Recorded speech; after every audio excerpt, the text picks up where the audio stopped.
क्योंकि यहाँ पर आचार्य प्रमोद कृष्णम बैठे हुए हैं, वो भी ये बात समझते हैं और इसीलिए वो लगातार उस राजनीति पर हमला भी करते हैं जो जो जो एक तरह से खालिस्तानियों का समर्थन करती है। एम्बेसडर वोरा, जो ट्रूडो और भारत के बीच हो रहा है वो पिछले दिनों से, हम कई दिनों से देख रहे हैं, लेकिन आप जरा बताइए, यहाँ खालिस्तानी समर्थन ट्रूडो के लिए जरूरी है, इसीलिए लगातार खालिस्तान समर्थकों को वहां पर वो प्रमोट करते हैं, लेकिन ये वाली तस्वीरें सर, इसके बाद तो वहां पर मैंने जैसा कहा बटेंगे तो कटेंगे के नारे चल रहे हैं। एम्बेसडर वोरा की आवाज नहीं आ रही है। आभारी हूं मैम, जब भी आपके साथ आपके चैनल पर होता हूं बहुत अच्छा लगता है। I learn a lot. और अभी बिट्टा साहब का जुनून मैंने देखा है तो रोंगटे खड़े हो जाते हैं। He is outstanding.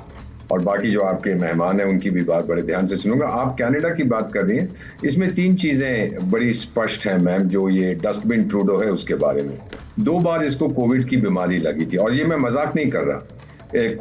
उसके बाद क्या होता है, कई लोगों को हो जाता है लॉन्ग कोविड, कोई भी डॉक्टर आपको बताएगा, और उसका वो प्रोड्यूस करता है एनसेफेलोपैथी, जो होता है ऑल्टर्ड ब्रेन फंक्शन। आपके दिमाग का फंक्शन बदल जाता है, आपको पता नहीं लगता सही क्या है गलत क्या है। इसके साथ ये 2 बार हो चुका है, तो ऑल्टर्ड ब्रेन फंक्शन।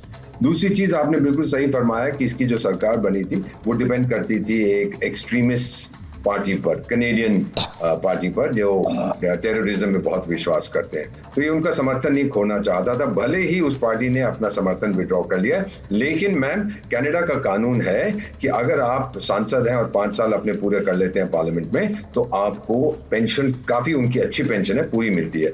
अगर अब उसकी सरकार टूट जाती है तो वो पेंशन नहीं मिलेगी। और तीसरी चीज मैम, ये मैं कई बार वहां गया हूं, कई साल वहां रहा हूं उस एरिया में। कनाडा एक बहुत बड़ा देश है इन टर्म्स ऑफ एरिया, लेकिन मानसिकता बहुत छोटी है। वो चाहता है कि मैं इतना बड़ा देश हूं, दुनिया मेरी इज्जत करे, कोई इज्जत नहीं करता। इज्जत के लिए आपको चाहिए आर्थिक ताकत जो उसकी खत्म हो रही है, मिलिट्री ताकत जो उसके पास कभी थी नहीं, रेप्यूटेशनल ताकत बर्बाद होगी, और डिप्लोमेटिक ताकत जो कनाडा के पास नहीं थी। तो ये चीजें देखते हुए ट्रूडो साहब ने क्या किया है कि अपनी बंदूक चलाने की कोशिश करते हैं दूसरों के कंधों पर। G7 में घुस जाते हैं, वहां बड़ी बड़ी बातें करते हैं, नेटो में जाके बड़ी बड़ी बातें करते हैं। और फाइनली आपको इतना बता देता हूं, अगर कनाडा के भविष्य के बारे में आप सोचना चाहते हैं, जितनी जल्दी ये बेवकूफ डस्टबिन ट्रूडो छोड़ के चला जाए अपना देश, उसके देश के लिए अच्छा होगा। क्यों मैम? उसका पड़ोसी है यूनाइटेड स्टेट्स।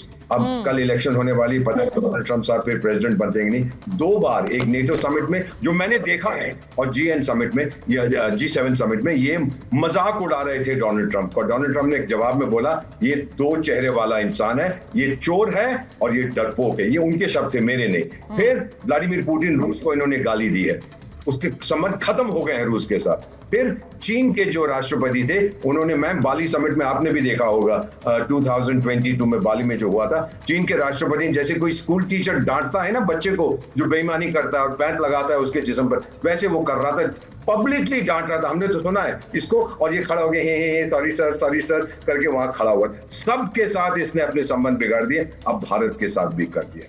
चाहता क्या है? अपने देश को बर्बाद करना चाहता है। बिलीव मी मैम, ये I spoken to many doctors, सब कहते हैं इसका ब्रेन फंक्शन खत्म हो चुका है। जितनी जल्दी ये जाए दुनिया के लिए उतना अच्छा होगा। और ये खालिस्तानी जो सपोर्ट की बात करते हैं, पुन्नू नुन्नू शुन्नू, ये वो, ये कुछ नहीं है मैम। ये सपोर्ट है 100 लोगों का या 200 लोगों का भारत के बाद। अगर दम है तो आके हमसे टक्कर लो। एम्बेसडर वोरा, जो बात आप कह रहे हैं, आपने बिल्कुल सही कहा, क्योंकि भारत के साथ एक दुश्मनी मोल लेना और भारत के ऊपर आरोप लगाना, लेकिन उसमें कोई सबूत नहीं दे पाना, this was an international embarrassment for him.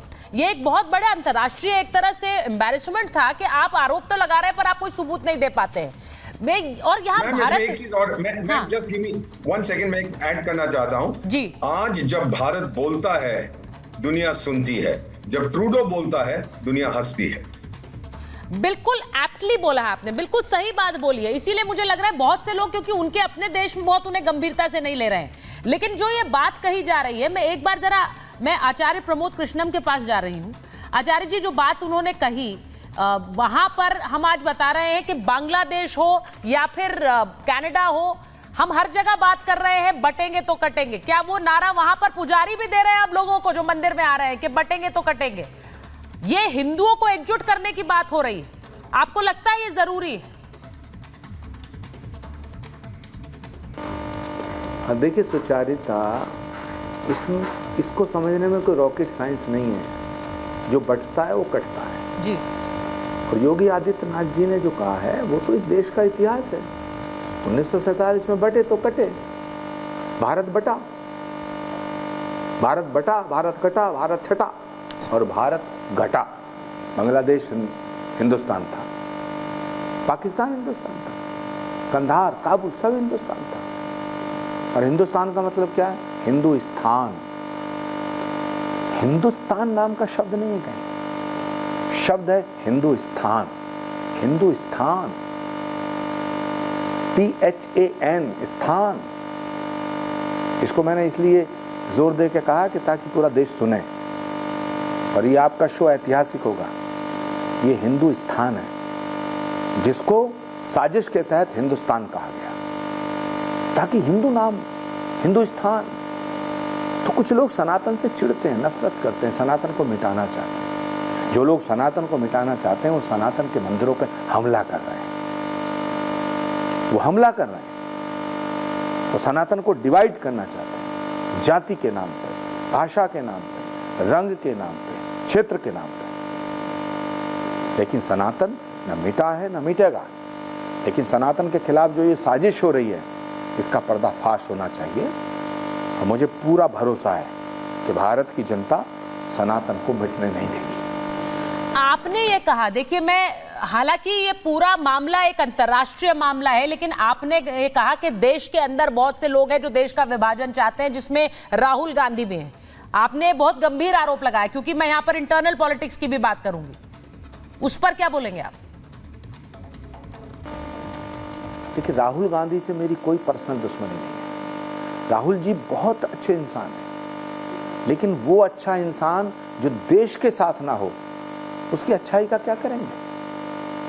जब चीन भारत के खिलाफ है तो चीन से दोस्ती क्यों करते हैं राहुल गांधी?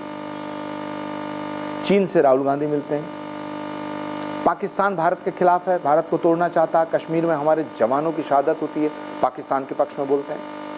विदेश में जाते हैं, भारत का अपमान करते हैं। कनाडा के अंदर हिंदुओं के मंदिरों पर हमले हो रहे हैं, आतंकवादियों के खिलाफ नहीं बोलते। बांग्लादेश में हिंदुओं के ऊपर जुल्म हुआ, एक बयान नहीं आया। राहुल गांधी ने एक बार नहीं कहा कि हिंदुओं पे अत्याचार बंद हो।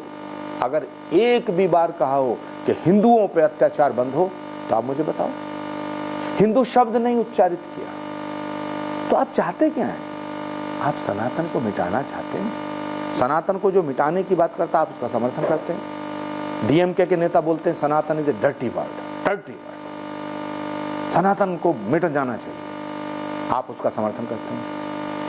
एक नेता बोलता है भारत तेरे टुकड़े होंगे, भारत तेरे टुकड़े होंगे। जो भारत के टुकड़े करना चाहता है आप उसे लीडर बनाते हैं।